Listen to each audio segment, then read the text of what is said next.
Hi, my name is Jonathan Dietrich, and I'm going to teach you a little bit about the Zentangle method. Zentangle method is an easy to learn, relaxing, and fun way to create beautiful images by drawing structured patterns. Each pattern is made up with combinations of easy to reproduce dots, lines, simple curves, S-curves, and orbs. People practicing Zentangle have found that it has increased self-confidence, relieved stress and anxiety, improved eye-hand coordination, nurtured and developed creativity, and the list goes on.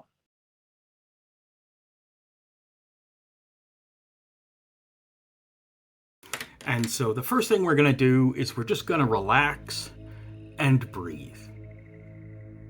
Just a deep breath in, hold, and out. Then we're going to take a look at our paper and our tools and take a second just to admire them. You don't need to use specific paper. Anything that's, I think this is like 3.5 by 3.5. So any paper that's got at least about that much space in it will work. These are like the officially branded ones. So, and they're nice quality. If it turns out to be something that you're interested in, you can check it out. Next, we're just going to appreciate the opportunity that we have to do this, and the time that we've set aside to do this. And then we're going to start drawing. So you're going to take your pencil first, and we're going to draw the border.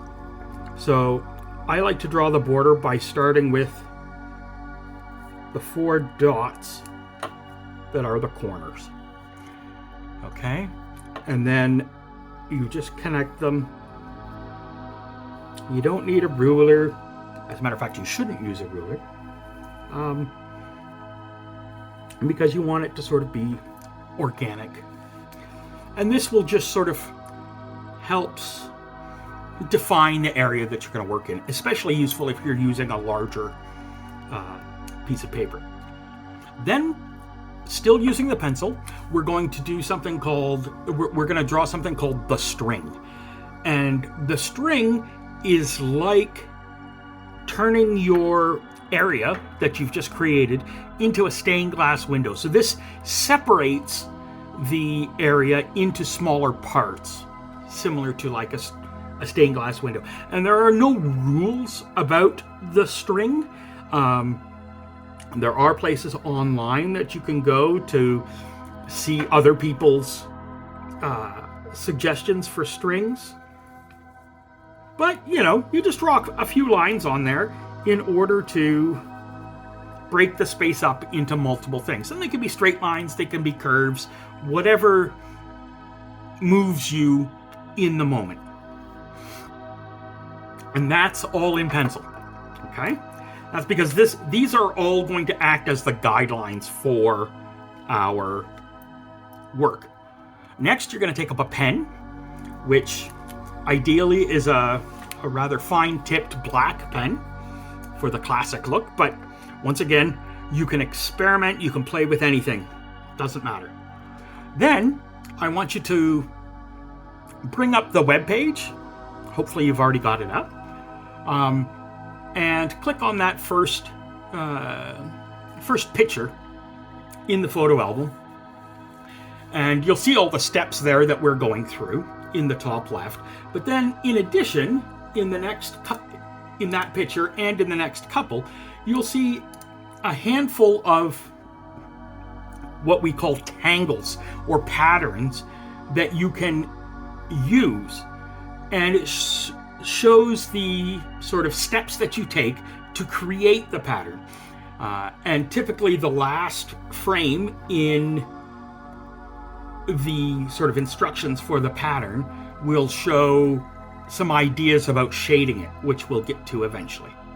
So what you're going to do now is you're simply going to take one of your defined areas and pick a pattern or a tangle that interests you and simply start creating that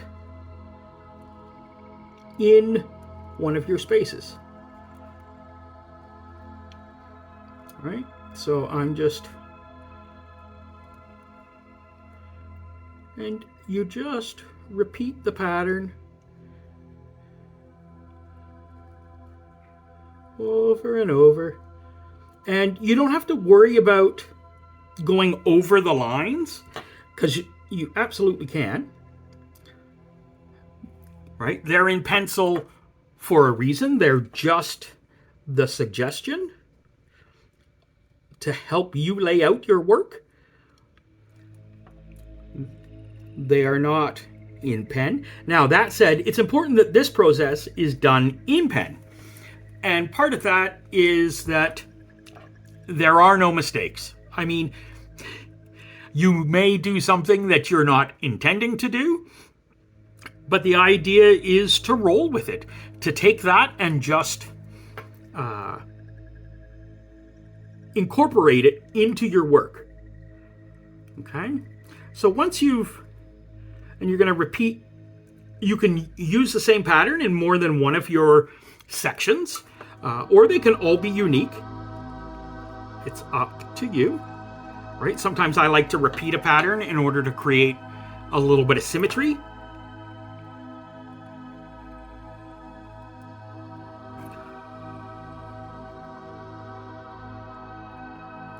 There we go.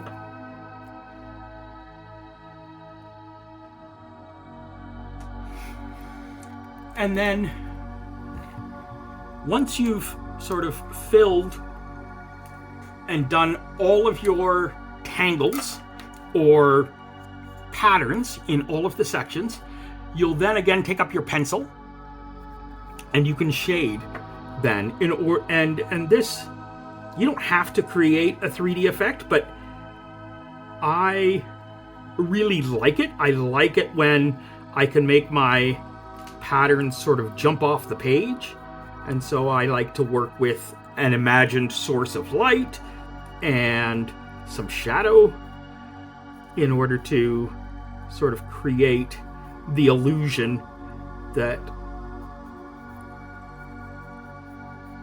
these are in a 3D space, right? The reason why I suggested having a marker around is because you'll notice that some of the patterns have got rather large, dark sections in them. And so if you have that, you can just use your marker and just fill in those sections.